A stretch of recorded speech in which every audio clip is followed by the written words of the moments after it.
अलीगढ़ में लगातार कई दिनों से शिक्षकों के द्वारा डिजिटल हाजिरी का विरोध किया जा रहा था, जिसको लेकर शिक्षकों के द्वारा अलीगढ़ में बड़े बड़े प्रदर्शन किए गए। इसका असर खास तौर पर देखने को मिला है, जहां एबीपी लाइव के द्वारा बीते दिनों इस खबर को प्रमुखता से चलाया था, जिसको लेकर लगातार उत्तर प्रदेश की मौजूदा सरकार यानी योगी आदित्यनाथ की सरकार के द्वारा इस आदेश को वापस ले लिया है। फिलहाल शिक्षकों को डिजिटल हाजिरी नहीं लगानी पड़ेगी। इसको लेकर तमाम शिक्षक मेरे साथ मौजूद हैं, तमाम पदाधिकारी इसमें हैं, उनसे बातचीत करेंगे। जो उत्तर प्रदेश की योगी आदित्यनाथ सरकार के द्वारा आदेश वापस लिया गया है, उसको लेकर क्या कुछ वो कहना चाहते हैं, उनसे बातचीत करेंगे। क्या नाम है आपका? मैं अनुज जादौन, अध्यक्ष जूनियर शिक्षक संघ ब्लॉक धनीपुर का हूँ। और ये एक हमें लॉलीपॉप दिया गया है, वापस कुछ नहीं है। हमारा इसका विरोध ही नहीं था, गलत दिशा में ले जा रहे हैं वो हमें। हमारा विरोध डिजिटल उपस्थिति का नहीं था। हम तो अपनी मांगें मनवाने के लिए कह रहे थे कि जो एक शिक्षक को 40 से 50 काम अतिरिक्त दिए हुए हैं, एक बाबू बना दिया है, एक स्वीपर बना दिया है, एक ही शिक्षक के हैं सारे काम, मैं बताता जा रहा हूँ आपको, देखते जाइए। उसको बाबू बना दिया है। उससे चाहे जब किसी भी विभाग का अधिकारी रात को 10 बजे भी फ़ोन करके कहेगा आप मीटिंग पे आइए, आपको मीटिंग देनी है। चाहे जब कोई भी अधिकारी आएगा, अभी आप तत्काल प्रभाव से ये बताइए कि आपके विद्यालय में कितने बच्चे हैं, कितने लड़की हैं, कितने लड़के हैं, कितने एससी हैं, कितने बीसी हैं, सब छांट के उनको आप तुरंत दीजिए, तत्काल दीजिए। अरे भाई, कंप्यूटर हैं, हम अध्यापक हैं, हमारा काम है बच्चों को पढ़ाना। जो और कामों की आवश्यकता है उसके लिए आप टेक्नीशियन रखिए, वहाँ पर कंप्यूटर का एक आदमी दीजिए, हमें एक बाबू दीजिए आप हमें। आप स्वीपर की बात कहते हैं, वहाँ पर पहुँचिए विद्यालय में, आप कोई भी अधिकारी पहुँचेगा लैट्रिन गंदी क्यों है? भाई एक बात बताइए, अध्यापक का यही काम रह गया है? हम संस्कार देते हैं, गंदे कामों को करने के लिए नहीं देंगे किसी के भी। हम जाके लैट्रिन साफ करेंगे? इतना हम गिर गए हैं, अब हमारी वो स्थिति पहुंचा दी गई है। अब आप ये डिजिटल उपस्थिति की बात कर रहे हैं, हमने विरोध नहीं किया था, हम फिर कह रहे हैं हमारा डिजिटल उपस्थिति से कोई विरोध नहीं है, हम उसको देने के लिए तैयार हैं। लेकिन जो हमारी आवश्यक मांगें हैं उनको पहले पूरा कीजिए। जैसे आप मंडे को हमारे यहाँ जो मेनू होता है उसमें फल हैं सुबह, और दोपहर में सब्जी रोटी है।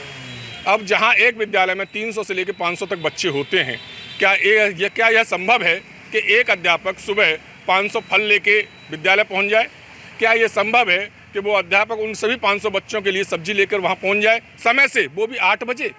8 बजे आपने डिजिटल लॉक बंद कर दिया, अब उसका वेतन कटेगा। वेतन कटेगा, एक दिन का वेतन कटने से मतलब नहीं है। वेतन कटने का मतलब होता है प्रोन्नति नहीं लगेगी, आपको इंक्रीमेंट नहीं मिलेगा, आपको बोनस नहीं मिलेगा, और ये आजीवन रहेगा जब तक हम जिएंगे तब तक।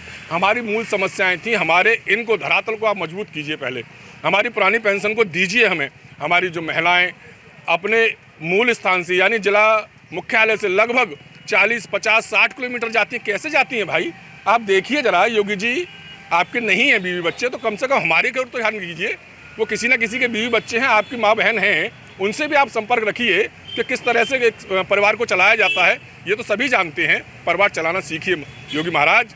अभी तो ये हमने एक नमूना दिया है कि 24 में केंद्र सरकार को हिलाया है। अगर हमारी मांगें आगे नहीं मानी गई तो हम उत्तर प्रदेश की सरकार को बदल के रख देंगे, ये हम बता के दे रहे हैं। आप इसको पूरी तरह से नोट कर लीजिए, या तो आप हमारी मांगों को मानिए, अन्यथा आप कहीं के नहीं रहेंगे। ये बताइए, कल प्रदर्शन लगातार, कल नहीं तमाम कई दिनों से ये प्रदर्शन चल रहे थे। बताया 27 वो काम है जो अध्यापकों के द्वारा कराए जाते हैं, लेकिन इन 27 कामों की लंबे समय से क्यों प्रदर्शन नहीं किए गए? जब डिजिटल हाजिरी की बात आई तो आप लोग प्रदर्शन करने लगे। देखिए, 27 काम जब हम करते थे, ये बात हकीकत है कि हम सारे काम कर रहे हैं और पढ़ाई को भी लेके चल रहे थे, लेकिन इस तरह बांध के नहीं थे कि हमें समय से ही पहुंचना पड़ेगा। अब भी हम प्रयास करते हैं, समय से 1, 2, 4 मिनट ऊपर नीचे हो सकता है, लेकिन जब आवश्यकता होती है तो हमें वहीं मुख्यालय से फ़ोन करते हैं, पहले भी बुला लेते हैं। अगर इस तरह से वो पहले और बाद में बुलाते रहेंगे, एक बात बताइए, तो डिजिटल उपस्थिति हम कैसे लगाएंगे फिर? अगर वो जैसे उन्होंने दिया है कि 8 से 2 लॉकिंग है, अब आप 8 बजे हमें बुला रहे हैं, आपको ये भी मालूम है कि हमें सारी व्यवस्थाएं भी करनी है। पहले हमारी डिजिटल उपस्थिति नहीं थी, हम 8 बजे वे व्यवस्था कर लेते। एक विद्यालय पर मैक्सिमम 2 या 3 टीचर होते हैं, 2 से ऊपर नहीं होते अधिकांश। आपको ऐसे विद्यालय मिलेंगे जहां 1 या 2 टीचर ही होंगे। अब वो 1 या 2 टीचर किस तरह से उस शिक्षा को संचालित कर रहे हैं वो उनके ऊपर डिपेंड है ना। वो अपना घर चलाना जानते हैं ना, वो चला रहे हैं ना उसे। हमारा विरोध वहाँ नहीं था। वो आप बार ये बात आ रही है कि डिजिटल उपस्थिति का विरोध था, आप अलग क्यों जा रहे हैं? हमारा डिजिटल उपस्थिति का कोई विरोध नहीं था। हम फिर कह रहे हैं, ये एकदम से जो इकट्ठा किया है, अब ये ज्वालामुखी फूटा है हमारा। जो इतने दिनों से जो हम दबे पड़े थे, वो होता है ना जी, एक सीमा होती है कि आप बॉल को तब तक दबा सकते हैं जब तक वो दबती है, लेकिन उसके बाद या तो वो फटेगी या वापस फेंकेगी आप। ज्वालामुखी फटने के बाद क्या शांति मिली है आप लोगों को? क्योंकि अब योगी जी ने आदेश वापस ले लिया है, क्या मानते हैं कहीं ना कहीं एक उम्मीद बरकरार हुई है जो आदेश वापस हुआ है? हाँ, ये तो है, सरकार बैकफुट पे आना शुरू हुई है, लेकिन ये अभी कुछ नहीं है, ये लॉलीपॉप है हमारे लिए कि 6 महीने के लिए आपने कमेटी गठित कर दी है, वो बाद में बताएगी, कुछ नहीं है। ये चलते हुए को वो अभी उन्होंने टैबलेट वापस लिए नहीं है, उन्होंने ये कह दिया कि बाद बाकी 12 काम आप टैबलेट पर कीजिए। मतलब वही काम हमको वहीं पर टेक्निकल सीखनी पड़ेगी उनकी। अरे मेरे ऐसे बहुत से अध्यापक हैं जो रिटायरमेंट पे जाके बैठे हैं, विद्यालय को संचालित कर रहे हैं, जिनको कीपैड फोन चलाना नहीं आता है, उन पे आप टैबलेट चलवाएंगे क्या? और लोगों से बातचीत करेंगे, क्या कहना चाहेंगे? 6 महीने का समय एक अच्छा समय है, 6 महीने तो बहुत। जी, मेरा ये मानना है कि अगर सरकार डिजिटल उपस्थिति के आदेश को अगर पूरी तरह ख़त्म कर दे तो ज़्यादा बेहतर है, क्योंकि हमारे प्राथमिक विद्यालयों, परिषदीय विद्यालयों की वास्तविक जो स्थिति है उससे कहीं भी मेल नहीं खाता है। ये वातानुकूलित कमरों में लिया गया एक तुगलकी फरमान है जो कभी भी किसी भी स्तर से स्वीकार नहीं है। आप पहले विद्यालयों की जो मूलभूत ज़रूरतें हैं पहले उनको पूरा कराइए। विद्यालयों को जाने के लिए जो रास्ते हैं, विद्यालयों को जाने के लिए आवागमन के साधन हैं, पहले सरकार उन पर ध्यान दे कि एक अध्यापक सुबह कैसे घर से निकलता है, कैसे विद्यालय तक पहुंचता है। इसके बाद भी अगर आपको लगता है कि हम अगर कहीं गलत हैं तो आपके अधिकारी मॉनिटरिंग कर रहे हैं, वो आपको लगातार रिपोर्ट दे रहे हैं, कमी कहाँ है? हमारे सभी अध्यापक समय से पहुँचते हैं, समय से आपकी पूरी मॉनिटरिंग हो रही है। अगर 1-8% कहीं अध्यापक लेट है या एब्सेंट है तो अधिकारी उस पर कार्रवाई कर रहे हैं, उसका कहाँ विरोध कर रहा है कोई? इसका मतलब ये थोड़ी है कि सारे अध्यापक जो है लेट जा रहे हैं या सारे अध्यापक विद्यालयों से अनुपस्थित हैं। आप डिजिटल अटेंडेंस बिल्कुल ही ये अव्यवहारिक आदेश है जो मेरी सरकार से मांग है, ये पूरी तरह वापस होना चाहिए। जी बिल्कुल, पूरी तरीके से आदेश को निरस्त कर दिया जाए, लेकिन मौजूदा सरकार 6 महीने को पेंडिंग कर रही है, कहीं ना कहीं 6 महीने बाद एक रिपोर्ट प्रेषित की जाएगी, क्या कहेंगे? जी, अभी 6 महीने बाद जो रिपोर्ट आएगी हो सकता है कि वो हमारे फेवर में हो या फिर हमारे जो परेशानी है वो समाप्त हो जाए, पर ऐसा अभी कोई लगता नहीं है, क्योंकि अभी उन्होंने सिर्फ हम लोगों को शांत करने के लिए ये सब किया है, लेकिन हमारी जो मांग है वो वास्तविकता में अभी कुछ नहीं मांगी है और कुछ पूर्ण भी नहीं हुई है। और ना संभावना इस हिसाब से सरकार जो सोच रही है तो संभावना भी नहीं लग रही है, क्योंकि उन्होंने जो आदेश जो बनाए हैं वो एसी कमरों में बनाए हैं, पर लेकिन धरातल पर क्या है वास्तविकता में आज तक कोई जांच करने नहीं आया है और ना जांच कर पा रहे हैं। क्या लग रहा है फिर तैयारियां फिर रहेगी क्या दोबारा? क्योंकि 6 महीने का समय बहुत रहता है, क्या आप भी तैयारी करेंगे? वो तैयारी कर रहे हैं, आपका क्या कहना है? इन्होंने सिर्फ लॉलीपॉप दी है, कुछ नहीं किया है।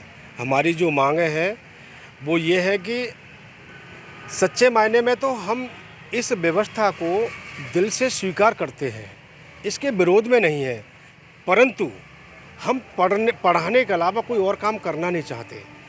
तमाम काम हमारे ऊपर थोप दिए जाते हैं। गैर शैक्षणिक कार्य सबसे एक ऐसा काम है, एक बात बताइए मुझे कि बीएलओ की ड्यूटी एक शिक्षक की एक जगह से उठाकर दूसरी जगह लगा दी जाती है। तो पहले वो अपने बीएलओ क्षेत्र में जाने के बजाय पहले स्कूल में जाएगा अटेंडेंस लगाने, फिर क्षेत्र में आएगा, फिर शाम के वक्त फिर स्कूल में आएगा, फिर क्षेत्र में जाएगा। ऐसे तमाम काम है, राशन कार्ड है, जनगणना है, मतगणना है, तमाम गणना है जिनको हमारा अध्यापक करता है। रही बात इसकी, जैसे कि अभी आपने कहा कि जब से ये लागू हुआ है तभी से शिक्षकों में बवाल ज़्यादा पड़ा है। बवाल इसलिए पड़ा है क्योंकि ये अभी से नहीं पड़ा, हमारी 18 सूत्रीय मांग शासन में लंबित है। शासन उनको ज्ञापन को लेता है और ठंडे बस्ते में डाल देता है। हमारे ऊपर आदेश पर आदेश थोपे जाते हैं, परंतु हमारी मांगों को नहीं सुना जाता है, अनदेखा कर दिया जाता है। तो हम सारी चीज़ों को माने, वो हमारी चीज़ों को एक को भी ना माने, ऐसा कैसे संभव है? इसलिए ये विस्फोट हुआ। क्या लग रहा है अब आपको, क्योंकि अब जो है आदेश भी वापस होने का आ चुका है, क्या लग रहा है ये आदेश ज़मीनी पटल पर वापस होगा? 6 महीने की पेंडिंग है। डॉक्टर राकेश गौतम, प्रांतीय कार्यकारिणी सदस्य, Uttar Pradesh junior high school शिक्षक संघ। और मैं एबीपी लाइव चैनल को धन्यवाद देना चाहूँगा कि उन्होंने इतने महत्वपूर्ण मुद्दे को उठाया और पब्लिक को जागरूक करने का कार्य कर रहे हैं। तो मैं ये कहना चाहूँगा कि कोई भी उत्तर प्रदेश का शिक्षक ऑनलाइन अटेंडेंस का 1% विरोध नहीं कर रहा। सभी का मानना ये है कि सबसे पहले जहाँ से ये आदेश बन के आते हैं, चाहे वो राजधानी से बन के आएँ या किसी भी जगह से बन के आदेश आएँ, लेकिन सबसे पहले ऑनलाइन अटेंडेंस खंड शिक्षा अधिकारी कार्यालय से लेकर जहाँ पे ये आदेश बनते हैं IAS कार्यालय, उनके अधिकारियों की ऑनलाइन अटेंडेंस लगनी चाहिए। वो अटेंडेंस क्यों नहीं लगाते भाई? उनकी भी अटेंडेंस लगानी चाहिए। उनकी जवाबदेही पूरे उत्तर प्रदेश के प्रति है, हमारी जवाबदेही जो है सरकार के प्रति तो है ही है, लेकिन हमारा दायरा एक छोटा दायरा आता है। सबसे बड़ी बात कि यदि हम गंगीरी ब्लॉक की बात करते हैं, मैं अलीगढ़ में ही रहता हूँ, गंगीरी ब्लॉक की बात करते हैं तो ट्रांसपोर्ट की सुविधा 0%, कोई गवर्नमेंट का ट्रांसपोर्ट नहीं है। दूसरी बात कि सांकरा एक ऐसा क्षेत्र है जहाँ पे कम से कम घुटनों से ऊपर पानी आपको मिल जाएगा विद्यालयों में, जबकि जियो टैगिंग के आधार पर यदि हम टैबलेट लेकर जाएंगे तो विद्यालय के परिसर के अंदर ही आपकी जियो टैगिंग काम करेगी, तभी अटेंडेंस काम करेगी, अन्यथा अटेंडेंस काम नहीं करेगी, एब्सेंट को मान लिया जाएगा। तीसरी बात कि कम से कम सांकरा के 20% गांव ऐसे हैं जहां पे नेटवर्क आते हैं चले जाते हैं, गारंटी नहीं है, सर्किल गोल गोल घूमता रहेगा। इसकी जिम्मेदारी कौन लेगा? हमारी सरकार से इतनी ही डिमांड है कि 15 CL दी जाएं, 15 हाफ CL दी जाएं। सपोज करिए कि हम विद्यालय में उपस्थित हैं, उपस्थित होकर हम वहाँ से लौट नहीं सकते, यदि लौटने की कोशिश करते हैं तो एब्सेंट हो जाएगी। सपोज कीजिए कि यदि किसी के घर से आता है कि कोई दुर्घटनाग्रस्त हो गया, निकलें कैसे? वेतन कटेगा एक दिन का। एक दिन के वेतन कटने का मतलब है कि कम से कम जो है टीचर को जो है BSA कार्यालय के चक्कर ही काटने पड़ जाएंगे, और वो जो कंप्यूटर का जो टैबलेट का जो बिजी। क्या लग रहा है आपको जो है मांग जो है आपकी अभी और बढ़ेंगी, क्योंकि डिजिटल हाजिरी वाला जो मामला है वो तो पेंडिंग चला गया, तो क्या लग रहा है? नहीं, मांग हमारी कुछ नहीं है। हमारी मांग तो सिंपल है कि ऑनलाइन अटेंडेंस अधिकारियों से लेकर नीचे तक लगनी चाहिए, और ये नहीं है कि केवल शिक्षक ही इस दायरे में आते हैं। और रही बात पुरानी पेंशन की, विधायक 2-2 पेंशन ले रहे हैं, शिक्षकों को एक भी पेंशन नहीं है। एक बार सांसद बनने की पेंशन, दूसरी बार विधायक बनने की पेंशन, इसके अलावा उन्हें एक्स्ट्रा सुविधाएं मिलती है। हम तो ये चाह रहे हैं कि यदि हमारी पेंशन खत्म करी जा रही तो उनकी भी पेंशन को समाप्त किया जाए, हमें कोई पेंशन की मांग। जी बिल्कुल, तमाम ये वो शिक्षक हैं जिनके द्वारा लगातार प्रदर्शन किए गए। अब शिक्षकों का साफ तौर पर कहना है उनकी अन्य मांग भी पेंडिंग चल रही हैं। ये तो एक अंगड़ाई थी, अभी आगे बड़े प्रदर्शन उनके द्वारा किए जाएंगे। जब तक उनकी जो तमाम जो पुरानी मांग है उनको पूरा नहीं किया गया, तब तक ये प्रदर्शन जारी रहेंगे। फिलहाल सरकार बैकफुट पर आने की इनके द्वारा बात कही जा रही है। ABP गंगा, खबर आपकी, जुबान आपकी।